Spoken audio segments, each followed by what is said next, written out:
સાબરકાંઠા પ્રાંતિજના ગ્રામ્ય વિસ્તારમાં પડ્યું છે ગાબડું। સલાલ રસુલપુર નજીક હાથમતી કેનાલમાં ગાબડું પડતા હજારો વીઘા જમીનમાં પાણી ફરી વળ્યું છે। કેનાલમાં ગાબડાથી ખેડૂતોના બટાટા સહિતના પાકને મોટું નુકસાન પહોંચ્યું છે। ખેડૂતોએ વળતરની માંગ કરી છે। કેનાલની સાફ સફાઈ અને મરામત દરમિયાન પાણી ઉભરાતા ગાબડું સર્જાયું છે। ખેડૂતોએ સિંચાઈ વિભાગને જાણ કરી હાલમાં જેસીબીથી પાણીના નિકાલની કામગીરી હાથ ધરાઈ છે।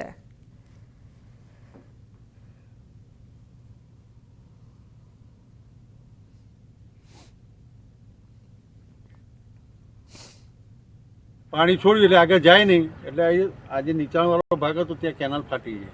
કેનાલ ફાટી હવે એ બધું પાણી ખેતરોમાં જે બટાકાવાળા બધામાં ભરી ગયું। હવે બટાકાની ખેતી એવી છે એટલે કુમળી, હવે બટાકો બીજો પાક હોય તો રહે, બાકી બટાકો તો અમે ભેજે બાપનો કરીએ છીએ એટલા માટે, અને આ અતિશય પાણી થયું એટલે 60-70 વીઘા બટાકો ફેલ થઈ ગયો। તો બનાસકાંઠા જિલ્લાના વિભાજનનો વિરોધ સતત 21મા દિવસે પણ યથાવત છે। ધાનેરા અને બનાસકાંઠામાં જ રાખવાની માંગ વચ્ચે આજે ધાનેરા બંધનું એલાન છે, ત્યારે વેપારીઓએ સવારથી દુકાનો બંધ રાખીને સજ્જડ બંધ પાડ્યો છે। ધાનેરામાં જન આક્રોશ મહાસભા યોજાઈ રહી છે, જેમાં પહોંચવા ગામે ગામથી લોકો ટ્રેક્ટર અને ડાલામાં ધાનેરા તરફ પ્રયાણ કરતા દેખાયા છે। ધાનેરા તાલુકાના અનેક ગામડાઓમાંથી લોકો ટ્રેક્ટર, જીપ, ગાડીઓ સહિતના વાહનો લઈને ધાનેરા પહોંચ્યા। સભામાં લોકોને લાવવા 350 રિક્ષાઓ મફત સેવા આપી રહી છે।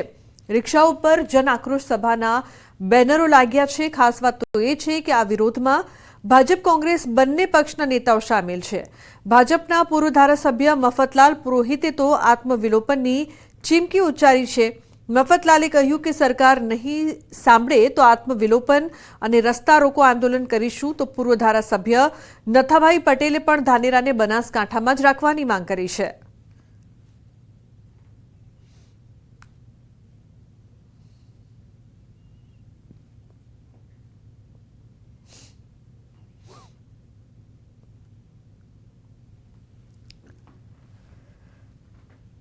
જલદ કાર્યક્રમો આપવામાં આવશે, જેની અંદર ધાનેરા હિતરક્ષક સમિતિ નક્કી કરશે। ધાનેરા હિતરક્ષક સમિતિએ કહ્યું છે અમારે રસ્તા રોકો, આત્મવિલોપન અને છેલ્લે બહુ મોટી સંખ્યામાં ખેડૂતોને, સામાન્ય નાગરિકોને સાથે લઈને એક રેલી કાઢીને ગાંધીનગર સુધી અમારો અવાજ પહોંચાડવા માટે પ્રયત્ન કરવો પડશે। જો પ્રજાના વિચારો લઈ અને એ રીતે દરેકને સમાવેશ કર્યો હોત અને એમની માગણી મુજબ સમાવેશ કરવામાં આવ્યો હોત તો આ પરિસ્થિતિ ઊભી ન થાત, પણ એ રીતે કંઈ ન કરતા પ્રજા પછી તો પ્રજાનો રોષ જ બતાવવાનો હોય, બીજું એના ભાગમાં શું આવે? પ્રજાનો આક્રોશને જોઈ અને ફરીથી નવા કંઈક ને કંઈક નવા પ્રોગ્રામો, જ્યાં સુધી એને પોતાને સંતોષ ન થાય ત્યાં સુધી નવા પ્રોગ્રામો આપશે। અરવલ્લીમાં દંડવત યાત્રાના 21મા દિવસે પણ ન્યાય ન મળતા પરિવારમાં આક્રોશ જોવા મળ્યો છે। સફાઈ કામદારોના પડતર પ્રશ્નોને લઈને લાલજી ભગત માલપુરથી દિલ્હીની દંડવત યાત્રા કરી રહ્યા છે। આ કઠિન યાત્રાના 21મા દિવસે પણ અધિકારીઓ, પદાધિકારીઓ ન આવતા આક્રોશ જોવા મળી રહ્યો છે। દંડવત યાત્રા કરનાર લાલજી ભગતના પત્ની અને મહિલાઓએ મોડાસા ગોધરા હાઈવે પર ચક્કાજામ કરીને વિરોધ દર્શાવ્યો, જો કે પોલીસે તમામ મહિલાઓની અટકાયત કરી લીધી।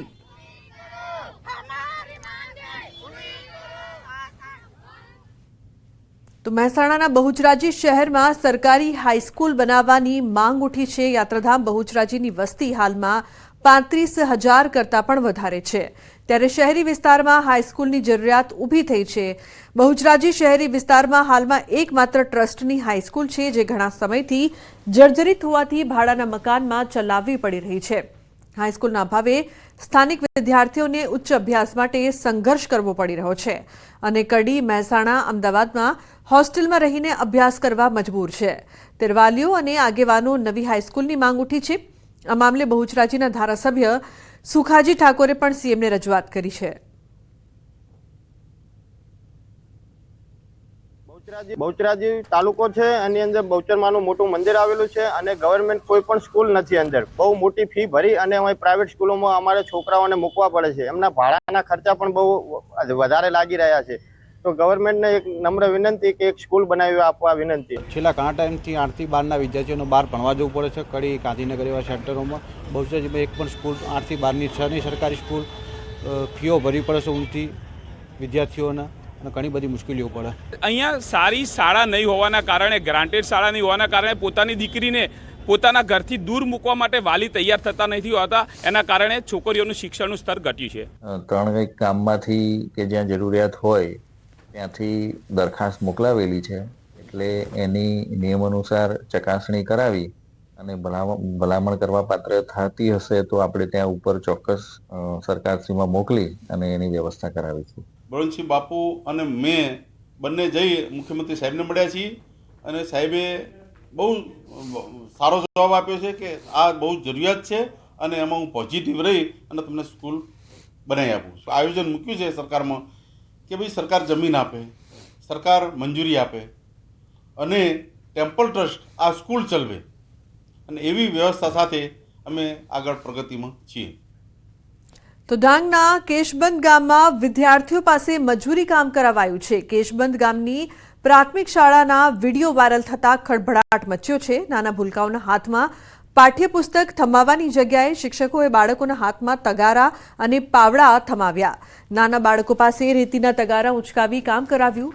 શાળાના આચાર્ય અને શિક્ષકોને આ બાબતે પૂછતા તેમણે કહ્યું કે 26મી જાન્યુઆરીએ પ્રજાસત્તાક દિવસની ઉજવણી માટેની તૈયારી ચાલે છે. તો રાજકોટ જિલ્લામાં શિક્ષણ